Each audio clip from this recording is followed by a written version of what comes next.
This is ANN News Brief. A terrorist attack on a hotel in Somalia's capital, Mogadishu, has killed at least 10 persons. Police say all 5 Al-Shabab militants were killed in a gun battle. 2 members of the security forces and 3 civilians also lost their lives during the attack at the Somali Youth League Hotel, often used by officials and business people. The incident started on Tuesday night, 7 p.m. local time, when a gun battle broke out between the Islamist Al-Shabab fighters and members of the security forces guarding checkpoints leading to the nearby presidential palace. Gunfire and grenade explosions were heard during the battle between the attackers and members of the security forces. A police statement says at least 82 persons, including civilians and officials, were rescued. The Youth League Hotel in Mogadishu, Somalia, suffered 3 previous attacks by Al-Shabab fighters. In August 2016, the jihadist movement Al-Shabab said it was behind a bomb attack on the same hotel, killing 22 persons. The group carried out irregular attacks in Mogadishu and elsewhere in Somalia, often targeting hotels. The United States has imposed financial sanctions on 5 South Sudanese. The American government believes the men were involved in the kidnapping or killing of a human rights lawyer and an opposition politician, lawyer Dong Samuel Luak and Agre Idri, a member of the Sudan People's Liberation Movement who went missing early 2017 in Kenya. The U.S. Treasury Department statement says although the government of South Sudan has denied knowledge of their whereabouts, multiple sources have stated that Dong and Agre were extraterritorially kidnapped in Kenya by members of the South Sudanese Security Services and brought back to Juba, South Sudan.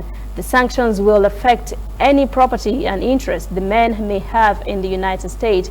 U.S. accused the South Sudanese government of repeatedly using extrajudicial killings as a means to silence dissent, limit freedom of speech and the press, and enforce the political status quo. We'll be right back.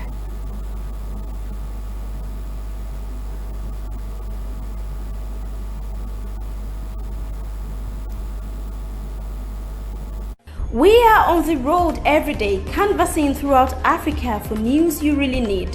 We follow this story everywhere, from every corner of Nigeria to the wide African expanse. We bring you what's making headlines. We connect you with news you can use. ANN, African News Network, in a truly African spirit.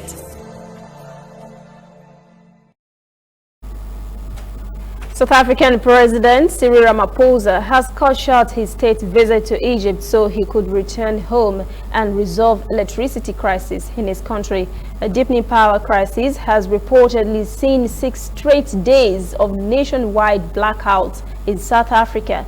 A statement from the presidency and local news agency EWN said on Tuesday, Ramaphosa is returning home early from Egypt to meet with state utility company Eskom and deal with the power crisis. Eskom said 6,000 megawatts of electricity, roughly 10% of the grid, was being switched off by flooding of power stations after heavy rains that has caused electricity shortages, which are now having an impact on the economy.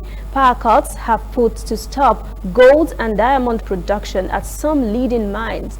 On his return on Wednesday, Ramaphosa will be briefed on plans to mitigate and resolve the current electricity crisis affecting most of the country. He will also visit areas affected by floods. Eskom said flooding at a local mine and power station had disrupted supplies to homes and businesses.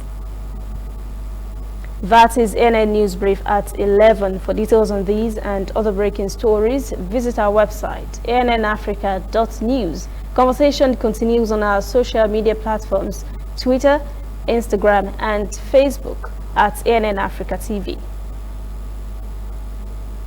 I'm Lucy Adeyemi.